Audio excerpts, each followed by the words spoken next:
Rabbi Graber, Rabbi Sager, Cantor Myers, can you hear me? Can you hear me now? A little bit better. Okay, we'll keep going. You'll just let me know in the back. I was beginning to say to our rabbis, to our cantor, to the past presidents, to all of you as fellow congregants, I am truly honored to be here tonight. And to tell you the truth, I'm a little surprised. I can assure you that growing up in a Reformed synagogue in Northern California did not prepare me in any of my life plans to be standing here as president of a conservative shul in North Carolina. So if you'll allow me, I want to talk a little bit about three things tonight. I want to talk a little bit about the meaning of life. I want to talk a little bit about the meaning of home. And I want to talk a little bit about what it means to build a house together. Now, the story of the meaning of life is actually a story that comes from my father. My father died this year. And while my heart is heavy, I want to tell you a story that he used to tell to me and to my brother when we were young. It's a story I've told my own children. You may know it, and you can hum along if you do. It's the story of a man who, in the middle of the night, in the middle of his life, woke up in a sweat, seized by the question, what is the meaning of life? He consulted the Torah, he consulted alternative religions, he looked deep into science and into nature. Because this is a California story, he took up ultramarathoning. And he found no answers. And just as he was about to sink into the deepest of despair, he was told about a holy man, a sage who lived at the top of a mountain high in the Himalayas who had the answer. And so he began a journey. He crossed over the oceans. He found the man. He located the mountain. He climbed up over the snowy crags. And just as he gets there, over the top crag, suddenly it's a sunny upland. And the antelopes and the lions are lying down with each other. And there is this calm, sage-like man sitting there. And our protagonist is seized by this, and he says, "Sir, I've come all this way. Tell me, what is the meaning of life?" And the holy man looks at him, and he says with a beatific smile, "The meaning of life?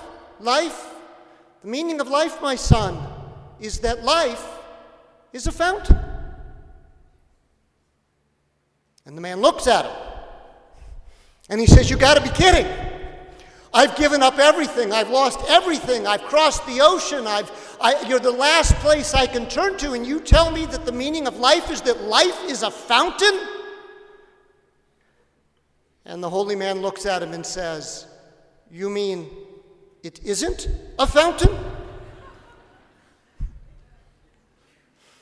Now, I don't actually know what that story means. Maybe it means that what's important is believing. Maybe it means that it's a folly to seek a single answer to the meaning of life or to think that somebody could tell you that answer. But the truth was, I tell you that story because it reminds me of the mystery and the whimsy of my father, and it just makes me smile.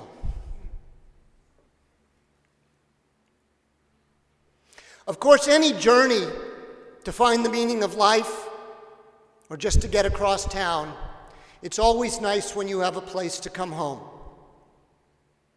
And for a lot of us here tonight, Beth El has become our home, or I hope it is becoming your home.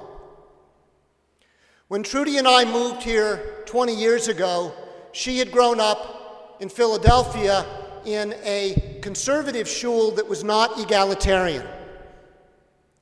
And I had grown up in an egalitarian shul that was not conservative.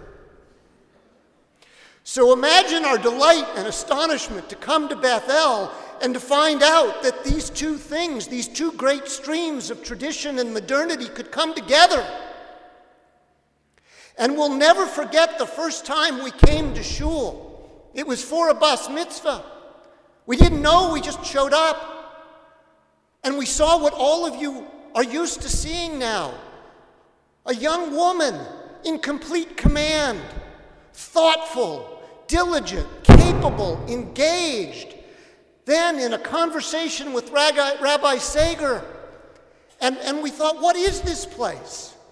This is just remarkable. And every B'nai Mitzvah that we've seen since then has seemed like that in one way or another. And this place, this combination of tradition and modernity, this place, this home where there is a core that demands things of us and yet is open, is porous, brings in new people and new ideas.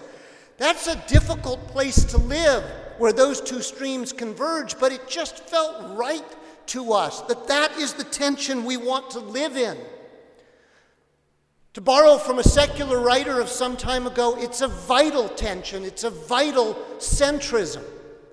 And against all odds today in American Jewish life, against every indicator, every trend, Beth El is heading in a different direction.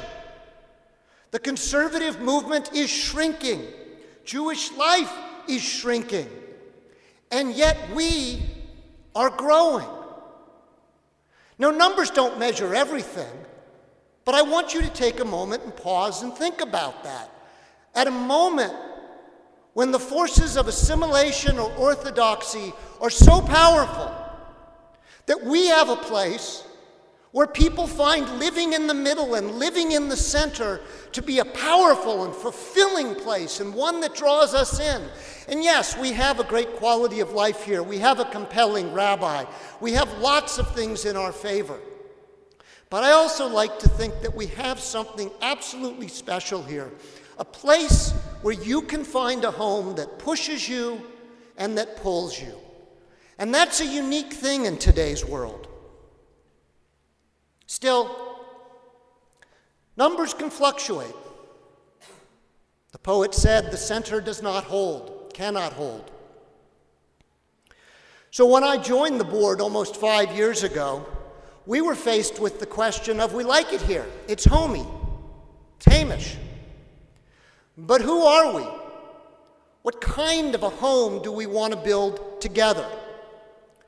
A few years ago, the former chief rabbi of United Kingdom, Jonathan Sachs, wrote a wonderful book, and he had 3 images he gave us for this. And here he was talking about immigration into Europe, but it applied equally well to us, I think. And the question was, you could have a country manor where you come into a place and you feel comfortable, but you're always treated like a guest and you don't belong.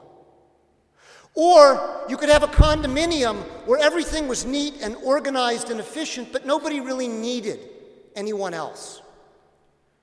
Or, and it's the title of his book, you could build a house together. You could push and haul, you could, let it be said, disagree, find different ways of doing things, have different priorities, but work together toward a common goal, toward putting up that house. And I have to tell you, that's what I've seen in the last 4 to 5 years of my time here on the board.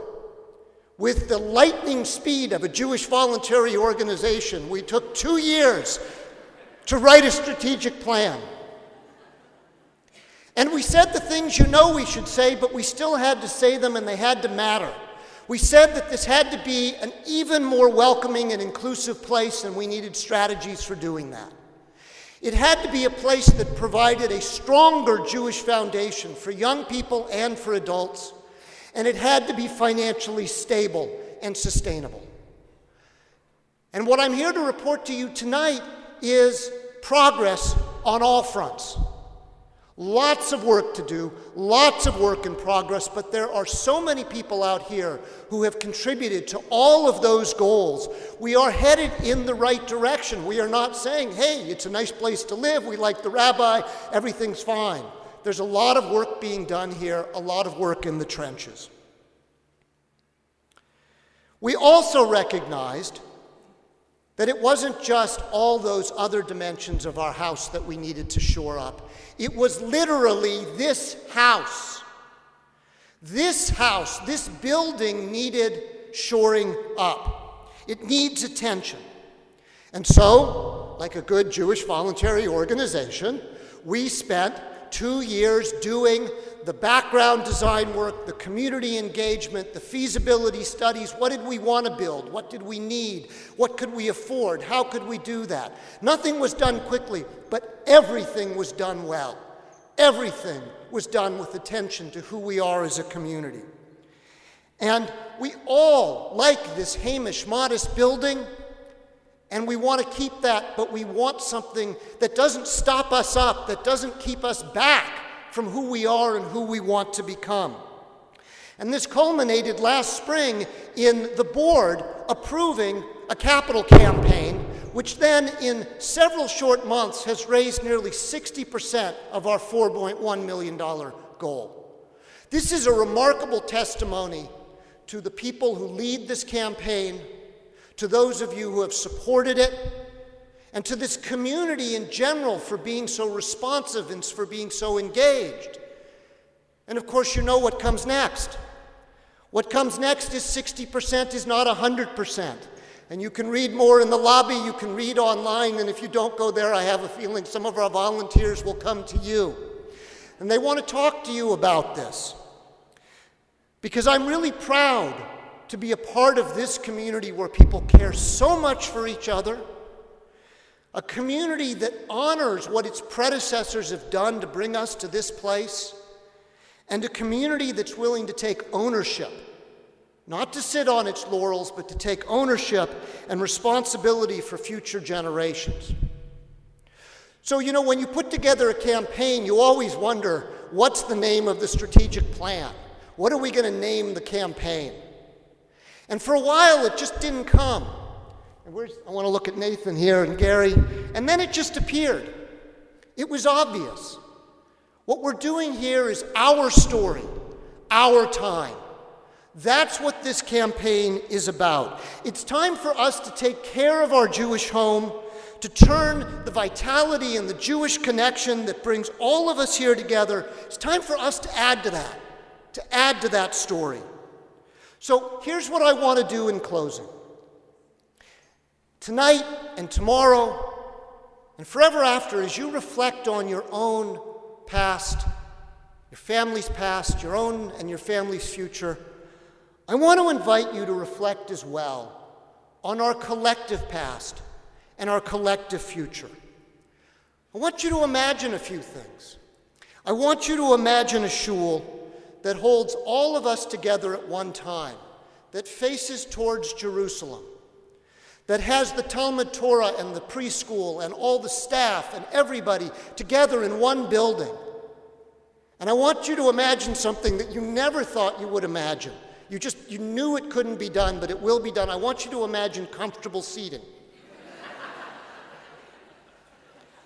I want you to imagine a chapel, a small, intimate gathering space for prayer, for Shiva, for junior congregation, right next to the main sanctuary. I want you to imagine better acoustics. I want you to imagine that we really improve the capabilities for those with mobility issues to make it fully functional for all of them, so this is truly welcoming and inclusive. And most of all, I want you to imagine what it will feel like when we have done our part to keep our Jewish home, our synagogue renewed and prepared to meet the needs of today and of the future. Look, we are a wonderful community. It's a place that a Reformed Jew from California and conservative Jew from Philadelphia can find home, and so many of you can find home. It's a place where our individual stories link together into a Beth El story. And you want to know the great thing? The great thing is we don't have to imagine that. We're already that today. So I wish you a Lashana Tova, and I thank you for all that you do for Beth El, for each other, and for the world.